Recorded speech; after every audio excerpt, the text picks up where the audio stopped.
Everyone, it's Aline from themortgagespecialist.com coming at you from snowy Burnaby this morning, and hope everybody is keeping warm and driving safe out there. I think the roads are a little bit better than they were yesterday.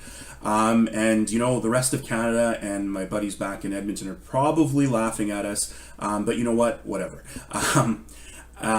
Just wanted to share a quick story with you and clarify one point in particular.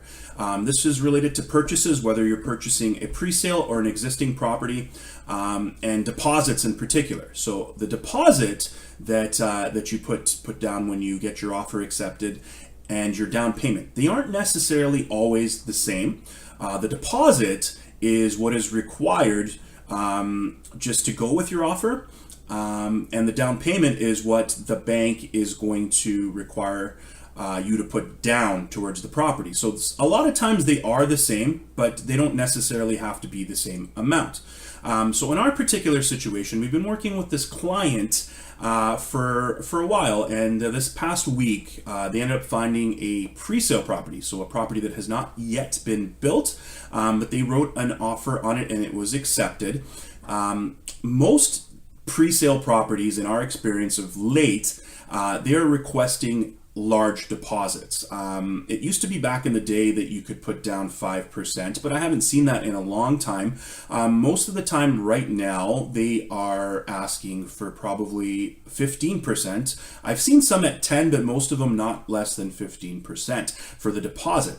And you know, there's probably another video as to why they require this. I'll shed a little bit of light on it. It has to do with their financing. I think that if they show they have more of deposits on hand, their terms are a little bit more favorable. But if you want more information, we can discuss that. You can give us a call, or maybe I'll shoot another video down the line. But back to our situation. So in this particular situation, the client had on their offer, it said there was two parts to the deposit. The first part of the deposit was due 5%, was due 24 hours after after the offer was accepted, rather. And the second part was another 5%, which would be due on subject removal. Now, the plan going forward for us was throughout the week, we found out that the client qualified to put down 5%, and we worked up the numbers, and it made sense for them to actually put the 5% down and have that other 5% available to them for other stuff, furniture and closing costs and whatnot. So the plan was that they would come up with this 10%, and upon completion, they would receive it back, and then they could use the money for other stuff. So the plan was to put the full 10% deposit down, and then on completion they would get it back. And over the weekend, though, we worked, asked the client some more questions, and we found out that they actually didn't have the full 10% down.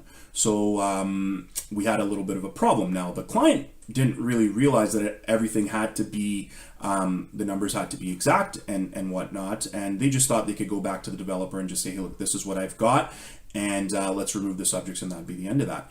That's actually not how it works, and you know, the contract that you're in is legal and binding. So if you agree to something and you sign off on it and you don't follow through with it, this could make the contract null and void. So we had to go back, and the realtor worked hard with the developer on the other side. They asked for a letter asking that we confirm that the client had 95% loan to value financing, so 5% down, which we were able to provide, and we were able to straighten it out. So in this situation, all ended well. And but yeah, just wanted to drive that point home, that the deposit and the down payment are not necessarily the same thing, and to always double check your numbers and make sure that you've got enough funds available to complete. So hope that was helpful. If you've got any particular questions related to your down payment and your deposit, or any other mortgage related matter, feel free to give us a shout. We're always here. We're always happy to help. 778-233-2377. Thanks for watching. Have a wonderful day.